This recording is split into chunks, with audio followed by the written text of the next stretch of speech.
Hey there, welcome back to the Speak Your Piece podcast. My name is Ian McNaughton, Big E. So glad that you could be here. I'm all by myself. This is another solo podcast, which is good. I enjoy the solo podcast. As I've said before, being by myself helps improve my voice individually, helps improve my style, creates a style. So I'm glad to be able to do solo podcasts. I hope you, the listener, enjoy solo podcasts. I hope you enjoy me rambling for like an hour, maybe more. We got a full podcast coming up here. So pretty much, yeah, this is basically just me like doing my own radio show, but podcast style, except I'm not doing out of town baseball scores. Sponsored by the local car dealership. I mean, I'd be happy if a car dealership sponsored me and I, gave out of town baseball scores, but that's not quite what we're doing here. So I'm by myself. Another podcast. It's been a long week for myself. 2022 doesn't even feel like 2022, if I'm being honest. It kind of just feels not even like extended 2021. It just feels all the same. It just feels like we're just living. I don't know if that makes sense to you, the individual listener, but it makes sense to me where I'm just living. I don't even know what day it is. I don't even know what time it is. I'm guessing it's Sunday because I'm recording this after the Raiders beat the Chargers, but you could tell me it's Tuesday and I'd probably believe you. So what we got coming up here, I'm going to do a little quick talk about the NFL week 18, which sounds weird to say. Then I'm going to get into an interesting exercise involving hockey, including the worst contract in the NHL. I'm going to give my top 10 list as well as some honorable mentions. And then we're going to discuss some NBA headlines quickly. Klay Thompson, in case you haven't heard, return for the Golden State Warriors. They played the Cleveland Cavaliers earlier today. So that's interesting. And then finally, at the end, we have some mailbag questions. I'm going to get into the mailbag questions for the viewers. For the people who asked questions, I will answer questions because that's what I do here. I am a problem solver, a question answerer per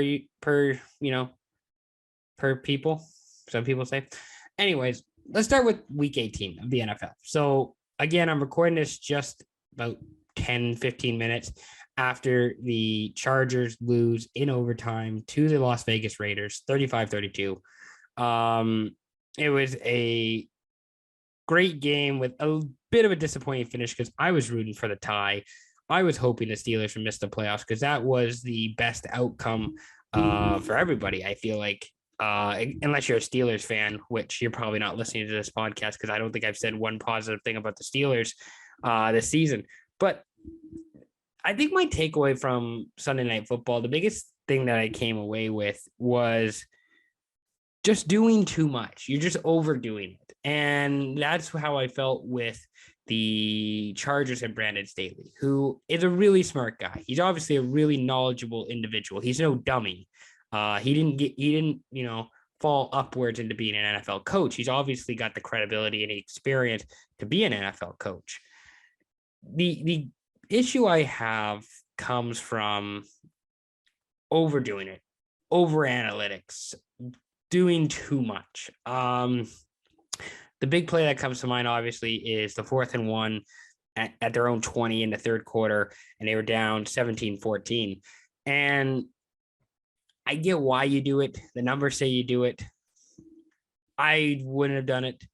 I'd say you punt, put the faith in your defense. And as a result, fortunately, they only gave up a field goal, which, I mean, they still were within one possession of winning, but it came down to the literal last seconds of the game to force it to overtime.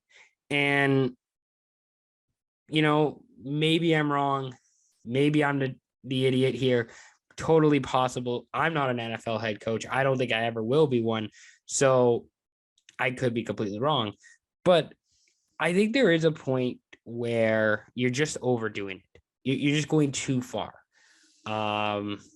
And while that is my opinion, Brandon Staley is a guy who is known for doing analytics, who likes doing analytics, who likes following the numbers, and that's his brand, and that's what he's going to do, and that's why the Chargers hired him.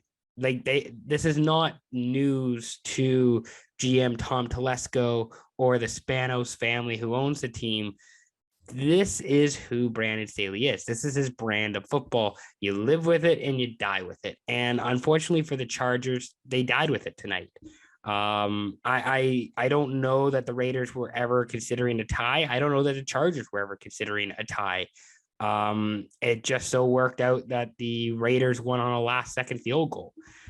So the other thing coming out of week 18, I don't think we learned a whole lot about any of the teams that we didn't already know. That wasn't already news to us in the first 17 weeks. I think we already had a pretty good idea of what these teams were and what they were showing us. But I think the biggest overall takeaway I have from week 18 is not going all in, but playing for the full 60 minutes, never giving up. Now, I know we were just talking about the Raiders and the Chargers, and they were playing for a playoff spot. And if they just tied, they both would have made the playoffs. Great. But, for somebody like, let's say, the Jacksonville Jaguars or the Detroit Lions today, they didn't really have anything to play for. They only had the first overall pick in the draft. And while that is valuable, while it is useful, those franchises have had the first overall pick. And look at where they are now. They are still the two worst teams in the NFL statistically by record. So, playing for the first overall pick, okay, sure, I guess that's something, but it hasn't really meant anything for these two teams. So going out and watching Detroit and Jacksonville today, give it their all, play pedal to the metal football. Detroit throwing not just the kitchen sink, but the entire kitchen at the Green Bay Packers today in terms of trick plays, schemes, formations. It was fantastic. It was wonderful. And as a result, both teams came away with victories. Trevor Lawrence, at least in the first half, Trevor Lawrence had an exceptional first half. They were saying on the broadcast today, arguably the best first half of his NFL career. And this team had nothing to play for. The Lions had nothing to play for. They had no reason to go win this game. Indianapolis, the Jags' opponent, had to win to make the playoffs. And I mean, I could be wrong there. I don't think there is much of a rivalry between the Jags and the Colts, but I could be wrong. They are division opponents and they play each other twice a year.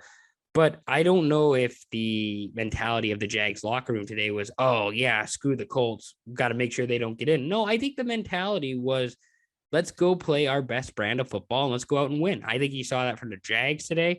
I think you saw that from the Lions today. You saw that from the Seattle Seahawks today. And I'm not going to try and make this a Seattle Seahawks podcast because that's unfair to the listener, because I could just talk about this team for 3 hours. But I think all of those teams today, before they stepped on the field, their coaches said, let's go play our best brand of football. Let's go throw everything at these guys and let's go win today. Because again, while the first overall pick might be important for the Lions or the Jags, the Seahawks don't have their first round pick. So they're not playing for a draft pick. They're literally just going out to play for a win. All of these teams needed wins for a confidence boost, for the direction of the franchise. And that's important. That is more important, arguably, than a first round or a first overall pick, even, is having a team like Jacksonville, who clearly made a mistake hiring Urban Meyer. That hiring was dead right as soon as the pen hit the paper. That was over. Now Sean Khan and Tony Khan, owners of the Jags, now have a win and an end of the year victory that they can hold their heads high on and take into the offseason. That they can go to fans who are possibly buying season tickets. They can go to sponsors who are possibly buying ads for the team. They can go to those people and they can say, listen, the Urban Meyer hiring was a mistake, but we have the right people here. We are going to hire the right coach. We have the right players, all that. That's great for the Jags. And then you go to the Lions. You go to the Detroit Lions, a feudal franchise for almost all of existence.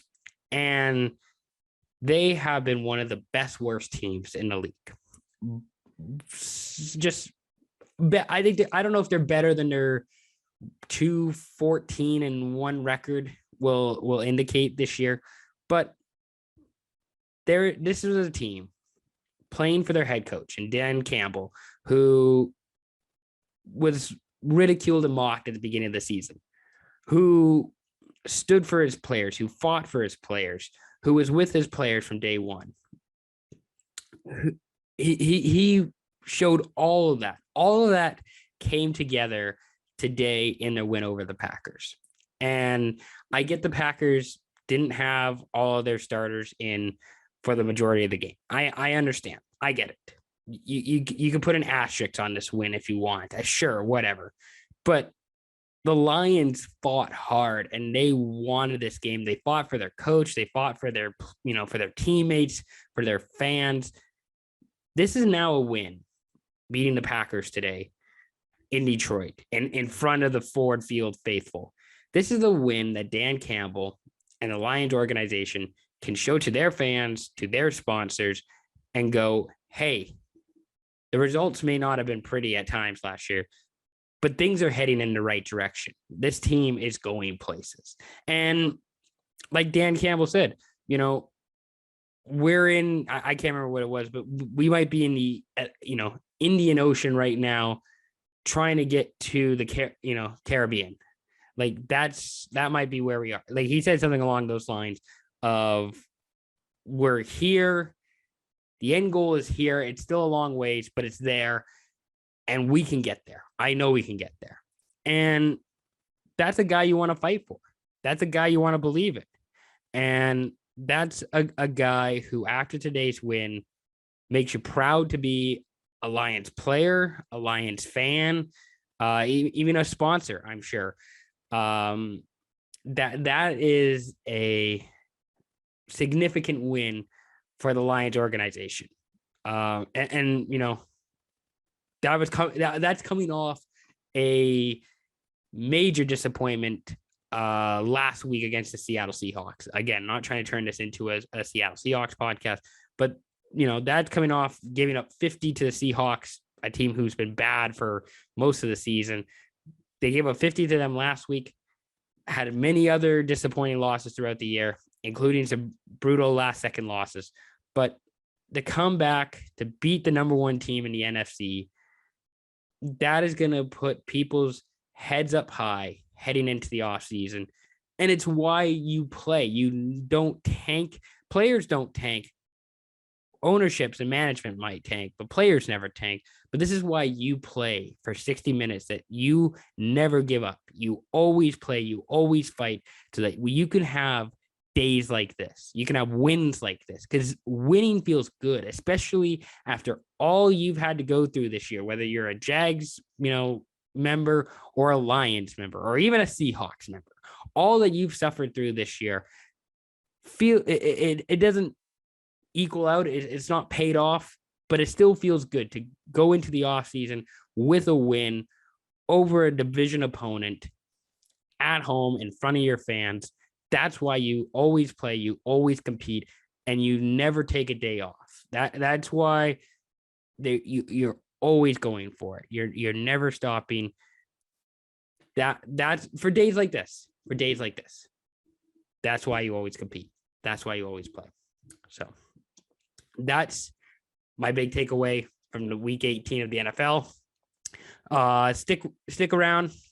We'll be back. We're going to take a quick break. I'm going to get into my 10 worst NHL contracts. Stay tuned for that. We'll be right back. Okay, welcome back to the podcast. So I want to do this exercise on the 10 worst contracts in the NHL right now. I think there's plenty of bad contracts.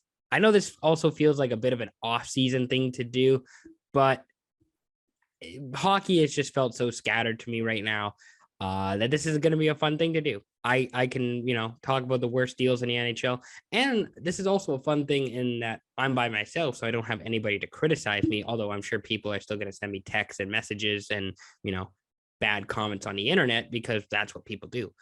But let me go through 10-1 and some honorable mentions, my top 10 worst contracts in the NHL right now. So I'll get through the honorable mentions first. I'm going to discuss the Nashville centers, both two of them, Ryan Johansson, Matt Duchene. Those contracts stink. And I feel bad for Nashville in a way because of the fact that they were hoping that those guys would be difference makers. And unfortunately, they just haven't been. You see Ryan Johansson, he's got 4 years at $8 million AAV. He's 29 now. Matt Duchene, he's got $8 million AAV for the next 5 years, and he's 30. The Duchene contract is probably worse than the Johansson contract, mostly with age. And there's the extra year. It's just not good. They both are not good, unfortunately. So that's an honorable mention. That's how it starts. Is I have both those guys as honorable mentions. Tyler Myers, I have as an honorable mention as well. He's 31 right now, 2 years at $6 million AAV, a new no movement clause. I just had to throw Tyler Myers in there because it's Tyler Myers, and Tyler Myers, I swear, is a guy who says before the game, I'm going to take more penalties than any of you guys, and says as like a challenge.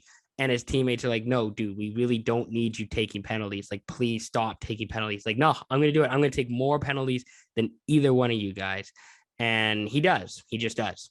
So the Tyler Myers takes more penalties than anyone challenge is my favorite thing about going to a Canucks game. Jamie Benn, I have as an honorable mention. He's 32 years old. He's got 4 years, including this one. All these, when I mention years, they all include this one, the one that we're currently in. It's a $9.5 million AAV with a no movement clause.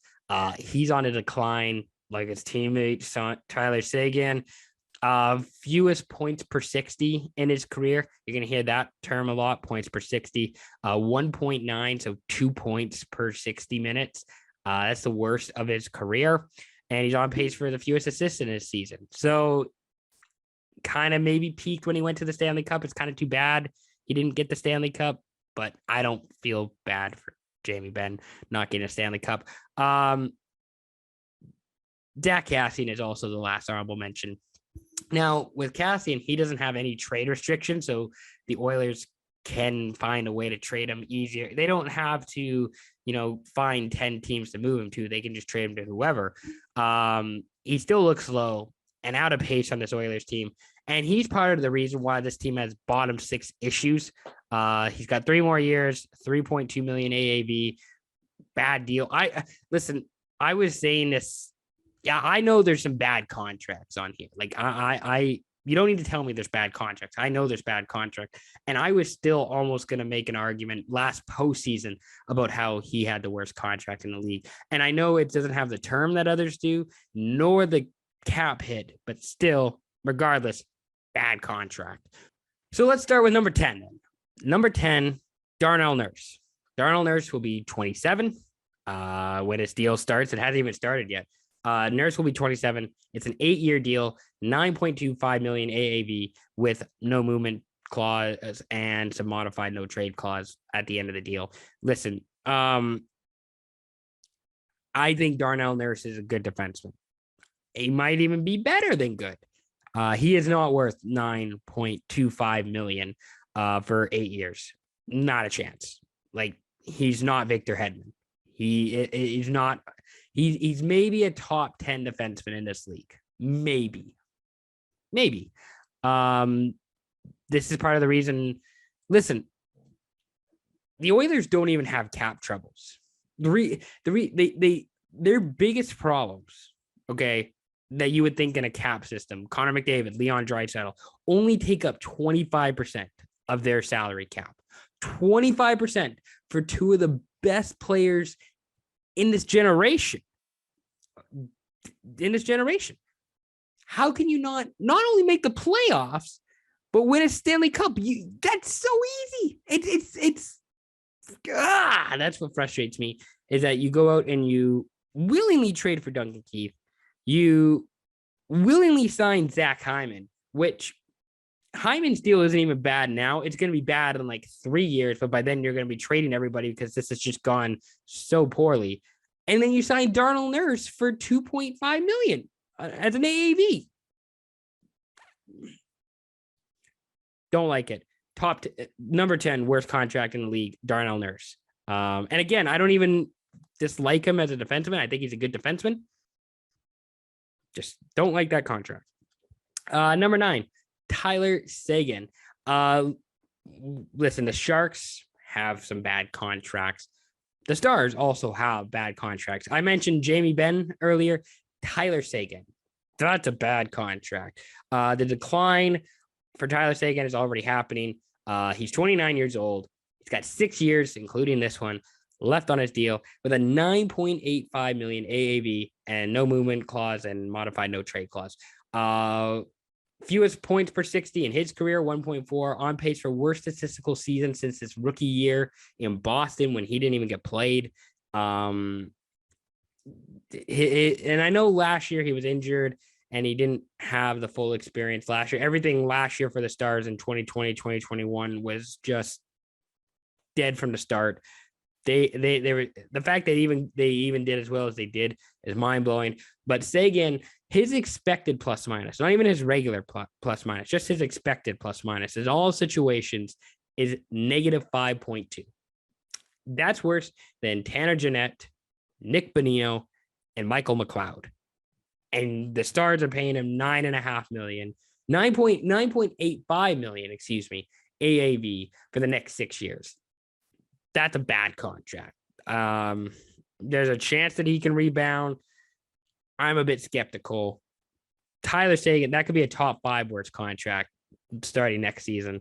Tyler Seguin is number 9 on my list of worst NHL contracts. Number 8 is Logan Couture at 32 years old. He's got 6 years left, $8 million AAV. It's a good thing the Sharks got out of the Evander Kane contract, because I think half of their salary cap was tied up between Erik Karlsson, Brett Burns, who I don't even think Brett Burns even made it to this list, which is kind of impressive.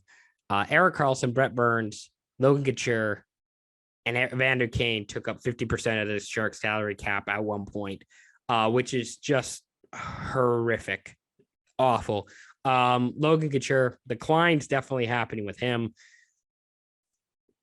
He's basically like those Nashville centers, overpaid, second line center at best. The decline's already happening. Maybe needs a new change of scenery. Maybe needs to get out of San Jose. Maybe that will improve things. I don't know, but that dude, and it was really just. At the time, it was just a bad bet made by Doug Wilson, GM at the time, because when the Sharks went to the Western Conference Finals, that was with an old roster of Joe Thornton, Patrick Marleau, Joe Pavelski, and then, guys like Couture. And it was just a bad bet on the rest of the team, unfortunately. Like, Hurdle is fine. Couture is now declining.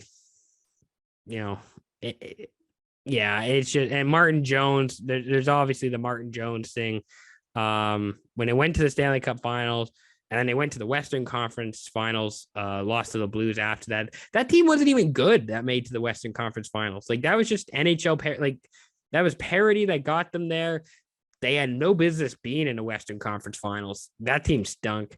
Loki Couture, not good. That's why he's number 8 on my list. Number 7, Oliver Ekman-Larsson. Now, he has actually had some improvement this year. Like he's not close to being what he's paid, but he's better. He's better than what we saw in the last few years in Arizona. He's 30 years old right now. He's got 6 years, including this one left. 8.25 million AAV, no movement clause. It's kind of funny to think that Arizona paid him more than this, but he's improved. It's kind of weird when he's on a defense core with Quinn Hughes and Tyler Myers and Tucker Poolman. And the Canucks are obviously having a really fascinating season considering they started poorly, got the GM fired, and now they have a new coach and a new GM. Some would say he's the reason the last GM got fired. Part of the reason why. Yeah, you kind of wonder. Listen, I just think that that's not a good deal. And like I said, when they made the trade for Ekman-Larsson and Connor Garland, but when they traded for Ekman-Larsson, I just thought, great, good move by Benning. He gets Garland. Who cares about the last half of Ekman-Larsson's deal, because Benning won't be around to see it. And he isn't. It's somebody else's problem. It's right now, Jim Rutherford's problem, who is then going to put it on to the Sedins or whoever the new GM is. Scott Mellenby might be the new GM. New GM's going to worry about it. That's fine. New GM's problem. Still, bad contract. 7th on my list. The fact that he's improved a bit this season, both offensively and defensively. The fact that he's improved a little bit is why he's outside of my bottom 5. Number 6, Seth Jones. Seth Jones is going to be 28 years old when this new deal starts. It's going to be 8 years, $9.5 million AAV with a no movement clause and a modified no trade clause in the back half. Similar to the Darnell Nurse contract. I don't think it's a bad. I think it's a bad deal. I don't think he's a bad player. Like, I think Seth Jones, good defenseman, quality defenseman. Should he be making $9.5 million a year? No, not at all. This is it's also a weird team because the Blackhawks are going through organizational changes. And this was also an attempt to just end the rebuild in Chicago. That wasn't really a rebuild because they got Fleury and then they got, Seth Jones, traded a lot for him and then signed him to a big extension. I don't know. I think he's a fine defenseman. I don't think he's worth $9.5 million. It's a long commitment. This wasn't, contrary to Oliver Ekman-Larsson, this wasn't what got the GM fired in Chicago, but had it been anybody else, had it been another person, with how this season started, there's an argument to be made that Seth Jones could have got his GM fired. He might have got his coach fired. How about that? He got his coach fired. He's partially to blame for the coach getting fired earlier this season. So bad deal. I don't like it. Sucks. Number 5 on my list, Marc-Edouard Vlasic. There's an argument. I think it's a good one. My argument, anyway, is that the peak of Marc-Edouard Vlasic's career is when he was getting talked over PK Subban to make an Olympic team for Team Canada. I never saw the value or interest that was for Marc-Edouard Vlasic.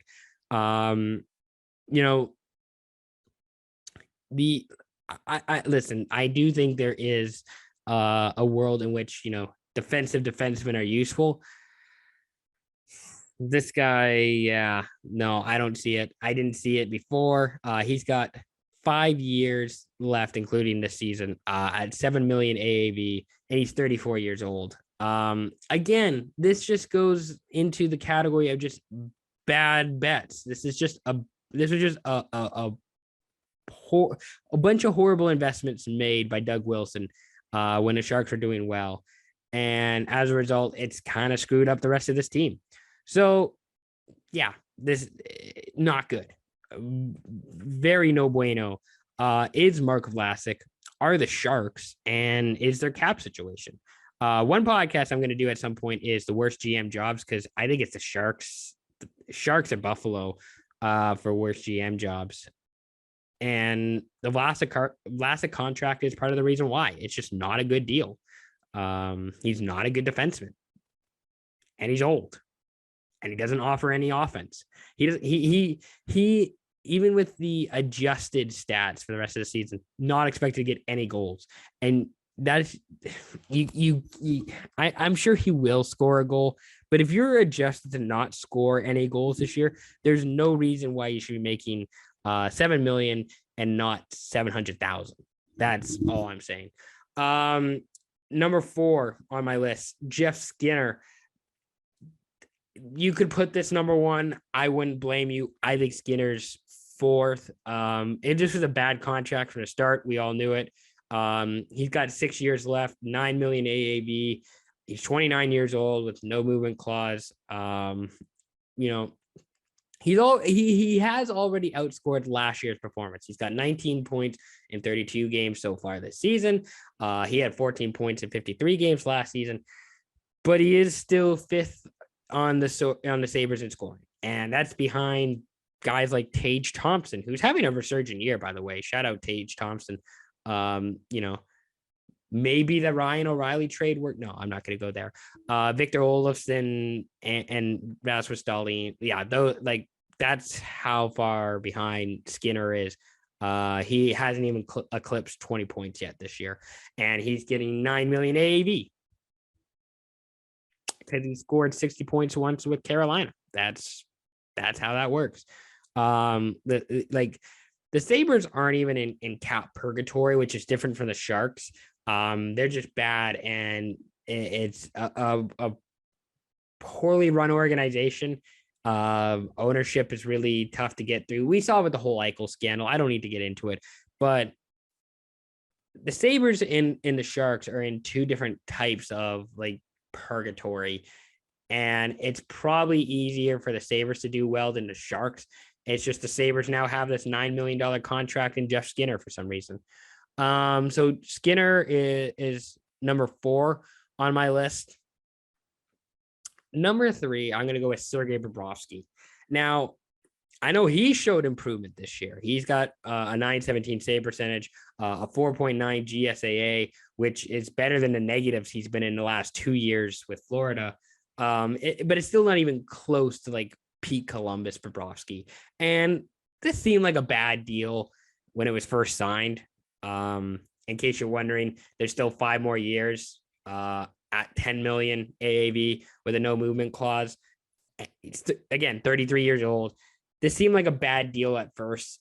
This seemed like a team paying a guy after his peak, but Florida needed a splash. They needed a big signing, and they got the big signing, so it kind of worked out in that regard. But now you're just paying for it because the dude hasn't really performed well. And it's not for a lack of defense. Like, Florida's defense is one of the best defense cores in the league. This dude's just lost his ability to goaltend at some point. And again, he's shown improvement this year, but the goalie of the future is Spencer Knight. Drieger obviously went to Seattle in the offseason, so they don't really have that other fallback option. There's not really the third piece here. They just need a Bobrovsky to be good, and he has been good. It's just, I don't know how Florida gets out of this contract. Good luck trying to get out of this contract, Bill Zito. All the best to you, because this is not easy. 5 years, 10 million, no movement clause for a guy who's not even posting a .920 save percentage this season. Yeah, not happening. So Bobrovsky's 3rd on my list of worst contracts. Number 2, the Deuce, Erik Karlsson. He's 31 right now. He's got 6 years left, including this season. 11.5 million AAV, no movement clause, and a modified no trade clause later on. He's on pace for the most points since 2017-18. So he's got 51 points is what his adjusted stats look like. In 17-18, he had 63 points. He's on pace for about 2.7, 2.8 defensive point shares, which is back to his levels pre-pandemic, but still below prime Ottawa numbers. So even the defensive stats are not there for Erik Karlsson. And it's the fourth highest cap in the league. It's just not that good. The dude hasn't really been healthy. He wasn't really healthy on the Sharks run in the last run to the postseason. He just wasn't healthy for that, and they still managed to get to the conference finals. Kind of incredible, really. Yeah, I think this is a bad deal. I question if he wants to be in San Jose because the team stinks. He might just want to go play elsewhere. So at some point, San Jose might move this deal. Maybe if things really hit the ceiling this year, they could find a way to move him in the offseason. I don't know. But this is the second worst contract in the league. You're really banking on some rebound, which he's kind of showing, but it's not even really happening offensively. It's kind of happening offensively, but not even to the same extent as to what when he was peak. So Erik Karlsson, Marc-Edouard Vlasic, Logan Couture, just poor decisions by the Sharks, just compounding onto one another. And that's why this team is not as good or can't spend otherwise. Like, this is why they're having difficulties finding a legitimate goalie. And they thought they had it with Martin Jones, but they didn't.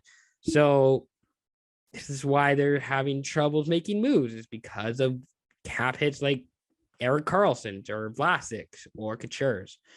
Finally, the worst contract in the NHL, according to myself, is Drew Doughty. He's 32 years old. He's got 6 more years, including this one. 11 million AAV, no movement clause, no trade clause. He's now is producing over a point per game or 2.7 points per 60, but he has been injured this season, which is not great. This was a deal Doughty got because of what he did in the past, not for what he was going to do in the future. He won the team 2 cups. That was more than enough reason for, I believe it was a Dean Lombardi at the time, to give him the extension. And I mean, they can't really get rid of him because he is a face to the team. He is a notable player in Los Angeles, which is tough in a hockey world because you're competing against the Dodgers, you're competing against the Rams, you're competing against the Lakers. Like, there's all this competition in town. So at least Doughty can be a noticeable name, a face to a name. But as a player, certainly not, producing at an 11 million AAV total. You got 6 more years, including this season with him. Now you might squeak into the playoffs with him. Who knows? The Kings are looking really good. They obviously have a lot of solid prospects, a lot of solid pieces on their team. If they can find a way to maybe either get something back for Doughty, or maybe Doughty can finally start producing like he was before, doubtful, but not impossible.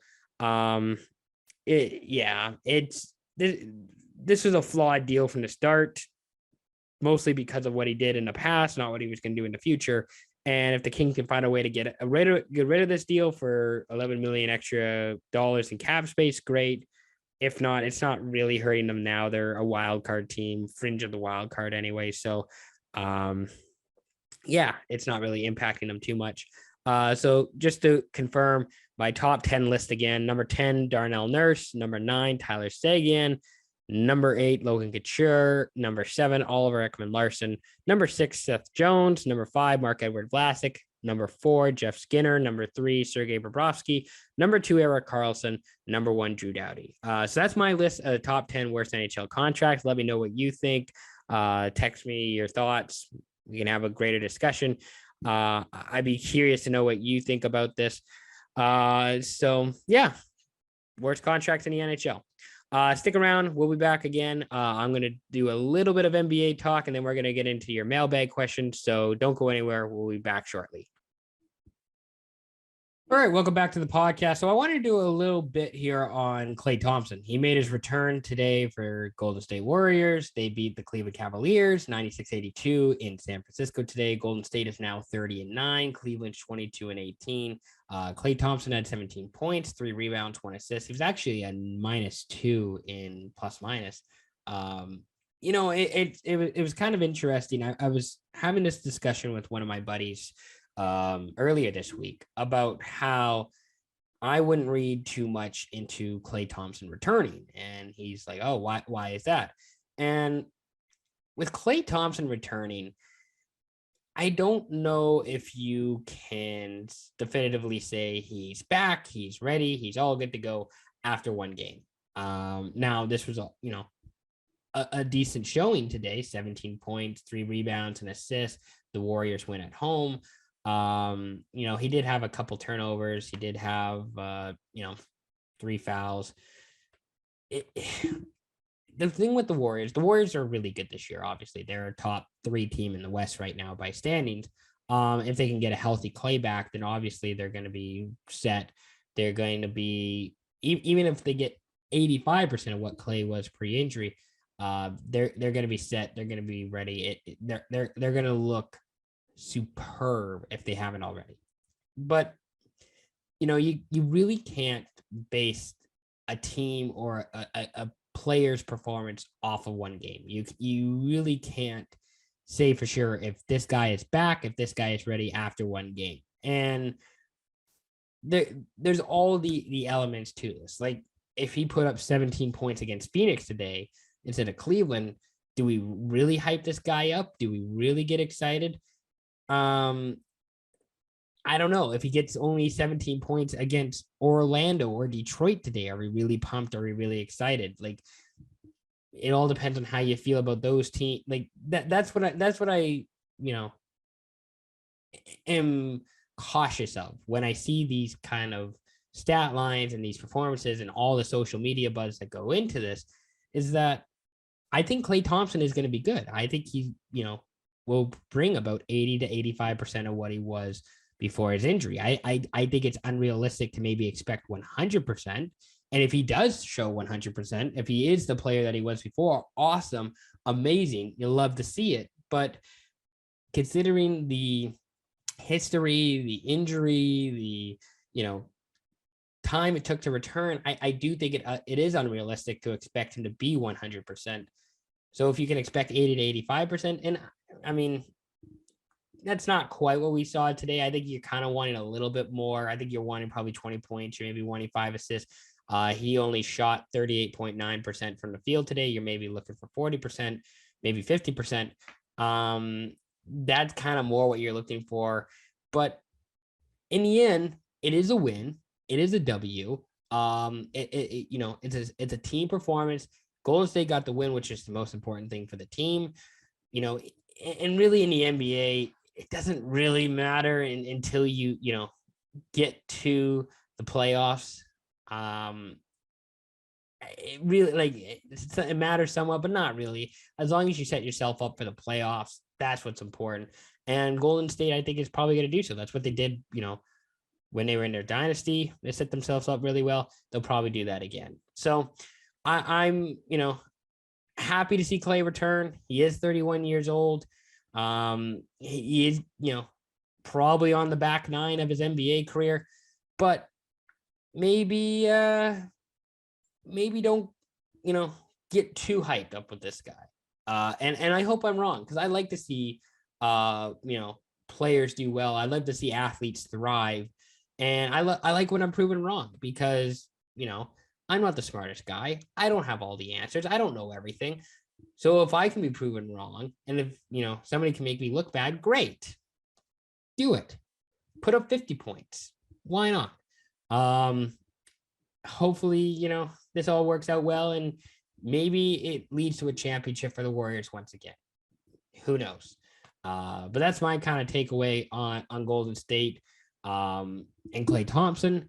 Another player and team I want to shout out, Freddie VanVleet and the Toronto Raptors. Freddie got a triple-double the other night against Utah. The Raptors won again today over the New Orleans Pelicans.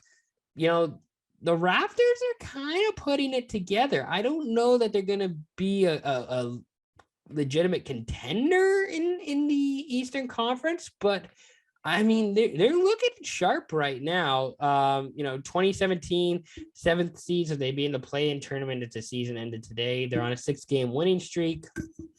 So they're probably setting themselves up for the play-in tournament. I love it if they could get a little bit more scoring. 108.2 points per game is not too bad.